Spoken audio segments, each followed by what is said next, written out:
Omukolo omugaga John Ssebalamu kwajaguliza olwa muwala we okumaliriza emisomo mu by'amateeka gutandise na kitambiro kya misa ng'ekulembeddwa mu Reverend Father Joseph Luzindana ow'ekigo ky'ensambya nga ayambibwako bafaatha abalala era nga bw'abadde asomesa akubiriza abeetabye ku mukolo guno okutya ennyo Katonda. Katonda gwe yawadde n'ennume ekola ki?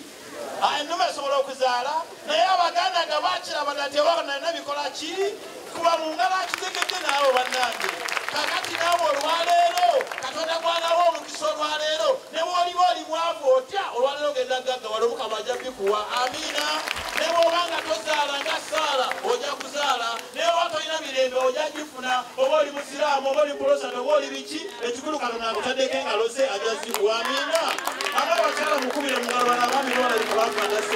Omukolo gwetabiddwako abakungu okuva mu gavumenti eya wakati ne Mengo nga bakulembeddwa mu muduumizi w'eggye lya UPDF General Katumba Wamala, abagagga b'omu Kampala beegattira mu kibiina ky'abagagga kwagalana n'abantu abalala bangi. Muwala waabwe afuuse ensonga ye Jennifer Namuwonge ng'akuguse mu by'amateeka era nga y'omu ku baatikiddwa ku LDC olw'okutaano oluwedde. Mwana wono Jennifer Muwonge tukwebaza kuwa Mutonda, tukwebaza kubanga wamukuza, tukwebaza n'omuwonya ennyimba obubenje n'ebirala byonna, tukwebaza Mukama kubanga omulabiridde bulungi n'omutuusa ku kkula lino ery'okufuna ddiguli mu mateeka. Ssebalamu beebaziza muwala waabwe Namuwonge olw'obutabaswaza n'asoma n'amalako nga bwe baamukootira, bwe batyo ne basaba abagagga bannaabwe okusomesa abaana baabwe ebintu ebinaabayamba okutwala famire zaabwe mu maaso.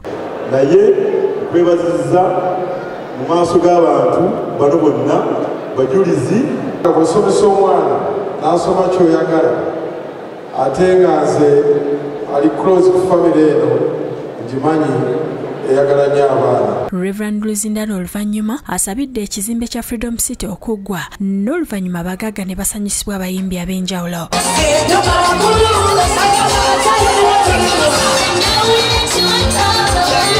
Nsamba Crash yakusakidde eggulire lino ku Bukedde TV 1.